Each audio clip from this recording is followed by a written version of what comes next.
অস্ত্র নিয়ে এক ব্যক্তিকে ধাওয়া করার দৃশ্য ধারণ করতে গিয়ে নিজেই সন্ত্রাসী হামলায় হত্যার শিকার হয়েছেন সাংবাদিক আসাদুজ্জামান তুহিন। গাজীপুরের চিহ্নিত সন্ত্রাসী ও ছিনতাইকারীরাই তাকে কুপিয়ে হত্যা করে। ঘটনাস্থলের সিসিটিভির ফুটেজ দেখে এমন তথ্য জানিয়েছে পুলিশ। এই ঘটনায় 5 জনকে আটক করা হয়েছে।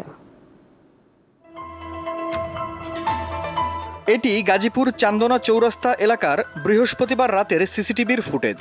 দেখা যাচ্ছে চিহ্নিত সন্ত্রাসী ও ছিনতাইকারী দলের সদস্যরা ধারালো দেশীয় অস্ত্র নিয়ে এক ব্যক্তিকে ধাওয়া করছে। পেছন থেকে সেই দৃশ্য ভিডিও করছিলেন সাংবাদিক আসাদুজ্জামান তুহিন। অপরাধীদের ভিডিও ধারণ করাই যেন কাল হলো আসাদুজ্জামানের জীবনে। কুপিয়ে হত্যা করা হয় তাকে।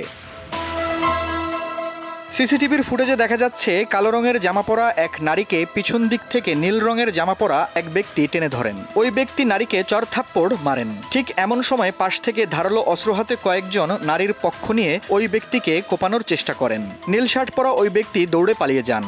ধারালো অস্ত্র নিয়ে তাকে ধাওয়া করে সন্ত্রাসীরা। তখন সাংবাদিক তুহিন মুঠোফোনে পুরো ঘটনাটি ভিডিও করেন। অস্ত্রধারীরা হঠাৎ থেমে গিয়ে পিছনে ফিরে ভিডিও করার বিষয়টি দেখে ফেলে। তখন তুহিন দৌড়ে একটি চায়ের দোকানে ঢুকে যায়। অস্ত্রধারীরা চায়ের দোকানে ঢুকে তুহিনকে কুপিয়ে হত্যা করে পালিয়ে যায়। ঘটনাস্থলে পৌঁছে নিহতের মরদেহ উদ্ধার করে পুলিশ। সাবিদুল্লাহ প্রেক্ষিতে তার উপর ক্ষিপ্ত হয়ে তারা একে এসে হত্যা করেছে। মামলাটি যেহেতু তদন্তাধীন আছে এবং এখনও যেহেতু আমরা আসামি একজনও গ্রেপ্তার করতে পারি নাই, সুতরাং আসামি গ্রেপ্তার করার পরেই আসলে জানা যাবে যে কি ঘটনা, কি কারণে হয়েছে এটা। সাংবাদিক তুহিনের স্বজনরা জানান তুহিনের 2টি সন্তান রয়েছে। তাদের ভবিষ্যৎ এখন অনিশ্চিত। পুলিশ জানায় সিসি ক্যামেরার ফুটেজ দেখে আসামিদের চিহ্নিত করা হয়েছে। তাদের গ্রেপ্তারে অভিযান চলমান আছে। দীপ্ত বার্তা কক্ষ।